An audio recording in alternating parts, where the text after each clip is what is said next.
Benjamin ফ্ৰেংকলিনে কৈছিল যে তুমি যদি জীৱনটো ভাল পোৱা তেনেহলে এধানি সময়ো নষ্ট হবলৈ নিদিবা, কিয়নো সময়ৰ গতিয়ে হ'ল জীৱন। Time and tide wait for none, অৰ্থাৎ সময় আৰু জোৱাৰ কাৰো বাবে ৰৈ নাথাকে। সময় এবাৰ পাৰ হৈ গলে পুনৰ ঘূৰি নাহে। টকা পইচা বা ধনৰে সকলো কিনিব পাৰি, কিন্তু সময় কিনিব নোৱাৰি।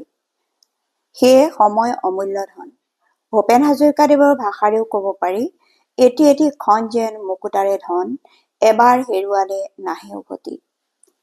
সৰ্বকালৰ বিজ্ঞানী বেঞ্জামিন ফ্ৰেংকলিনে আৰু এষাৰ কথা কৈছে, টাইম ইজ মানি, অৰ্থাৎ সময়ৰ সদ্ব্যৱহাৰ কৰি টকা পইচা উপাৰ্জন কৰিব পাৰি।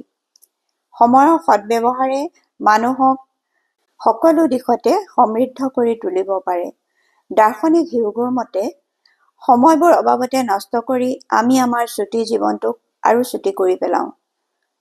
জৰ্জ বাৰ্নাৰ্ডছই কৈছে, যিসকল লোকে এই পৃথিৱীত উন্নতি কৰিছে সেইসকলে সময়ৰ সদ্ব্যৱহাৰ কৰিছে আৰু নিজে বিচৰা সুযোগ আৰু সুবিধাৰ প্ৰতি সষ্টম হৈছে।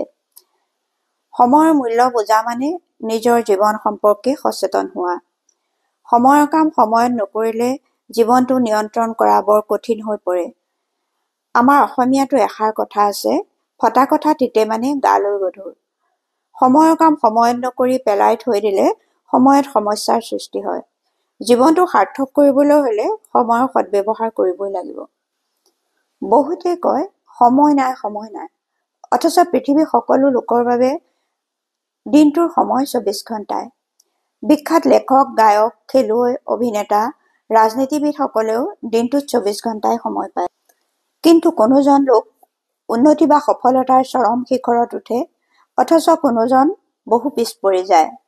ইয়াৰ মূল কাৰণ হ'ল, দিনটোৰ 24 ঘণ্টা যদি ভাগ কৰা যায়, শুওঁতে 8 ঘণ্টা, শিক্ষানুষ্ঠান বা কৰ্মক্ষেত্ৰত 8 ঘণ্টা আৰু বাকী 8 ঘণ্টা সময় আমি হাতত পাওঁ।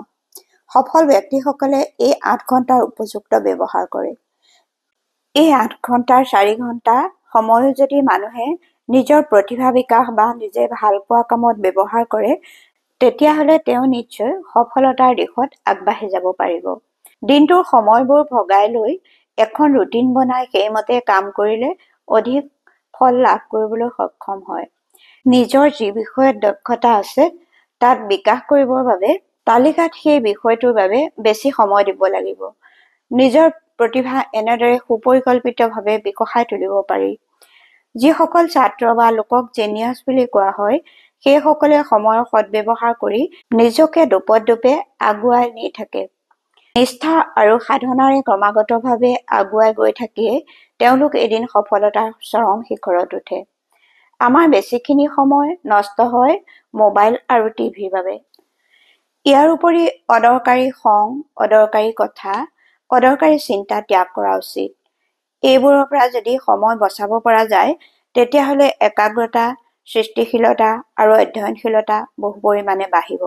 মানুহে সময়ৰ সদ্ব্যৱহাৰ কৰি নিজৰ সুখ সমৃদ্ধিৰ লগতে দেশৰ উন্নতিত এক গভীৰ অৱদান আগবঢ়াব পাৰে। প্ৰতিটো সময় যাতে সদ্ব্যৱহাৰ হয় তাৰ বাবে আমি সংকল্পবদ্ধ হোৱা উচিত। শেষত এষাৰ অতি মূল্যৱান কথাৰে সামৰিব বিচাৰিছো, যি সময়ৰ মূল্য বুজি নাপায় আৰু সময়ৰ সদ্ব্যৱহাৰ কৰিব নাজানে, সেইসকল মানুহ জীৱনত সদায় পিছ পৰি থাকে। ধন্যবাদ।